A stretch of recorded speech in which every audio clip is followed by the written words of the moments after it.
Hello mga ka-14, for today's video ay maghihiwa tayo ng upo. Meron na naman tayong upo dito. Ito ay bigay lang din. Ayan, 2 piraso ulit ito mga ka-14. Bago nga ako pumunta ng school ay ginagawa ko lahat ng mga pwede kong magawa. Ayan, habang hindi tayo maalis. Babalatan ko nga lang to mga ka-14 tapos hihiwa-hiwain ko. Ayan, i-prepare ko lang yung lulutuin pero hindi ako magluluto nito. Ayan, napakaswerte nga natin kasi meron na naman tayong libreng ulam, gulay pa. Ayan, tapos salamat po pala sa nagbigay nito. Ayan, big shout out po sa inyo. Medyo nahihirapan nga pala ako mga ka-14 sa pagbabalat kasi nga yung gamit kong kutsilyo ay napakaliit. Ayan, mas madali yung nakaraan na binalatan ko kasi medyo malaking itak or kutsilyo yung ginamit ko. Ayan, ito at hirap na hirap ako. Hindi ko ba alam ng mga oras na yan kung bakit hindi ko pinalitan at pinagtsatsagaan ko tong mapurol na kutsilyo na to. 2 araw pa nga lang yung pasok mga ka-14 pero grabe na agad yung haggard natin dahil sa puyat. Ayan, tapos syempre siguro sa init, maglalakad tayo sa sobrang init. Ayan, hindi naman pwedeng lagi tayo magta-tricycle dahil pan-tricycle natin mga ka-14, pwede na siyang pambili ng ulam kasi mahal din ang tricycle lalo na pag papunta at pauwi ka.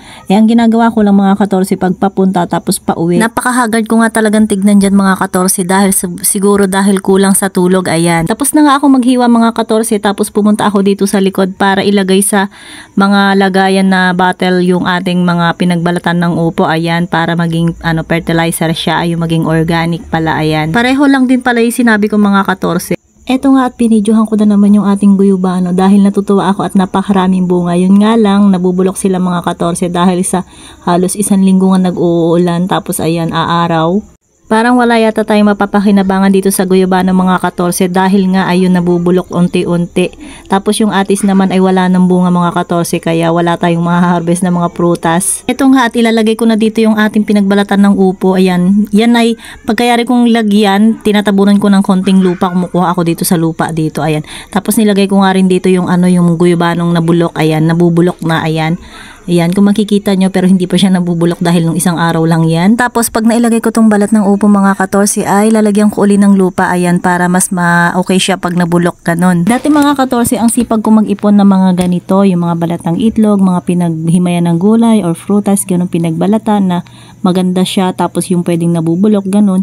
Pero ngayon ewan ko ba tinatamad na ako. Minsan kasi hindi ko naaayos ganon. Tapos meron nga dito tumubo na parang kalabasa ata to mga ka-14, hindi ko alam pero hindi naman siya damo, feeling ko talaga kalabasa itong tumubo na ito. Ayan, iniingatan ko nga na hindi siya matabunan kasi sayang naman baka sakaling magbulaklak, kahit bulaklak na lang mga ka-14, malaking pakinabang din yun. Ayan nga mga ka-14 at nilalagay ko na nga yung pinagbalatan ng upo. Maganda rin ang yung mga balat ng sayote ganon, patatas, maganda rin yun ilagay sa mga ganito. Tapos pa ba, basta yung mga balat na pwedeng madaling mabulok ganon. Yung mga balat-balat ng ayun nga talaga patatas, sayote, papaya, upo, mga ganon mga ka-14, magandang ilagay sa mga. Ayan nga mga ka-14 at nilagay ko na tapos lalagyan ko to ng lupa. Ayan, kumuha ako dun sa may puno ng malunggay. Ayan, tapos hindi ko alam kung mabubuhay yung iniingat-ingatan ko na tumubo na parang bulaklak ng kalabasa. Yan, lalagyan ko lang ng lupa yung ibabaw niyan para hindi makikita pag Pero maganda rin talaga nilalagyan yung ibabaw. Tapos eto nga at nakita ko meron na atis dito na kinain ng ibon mga ka-14, sayang. Tapos sa kabila din doon meron, ayan, hindi ko alam kung nakikita nyo. Ayan, ayan mga ka-14, sayang naman, kinain lang ng ibon or paniki siguro kagabi ganon.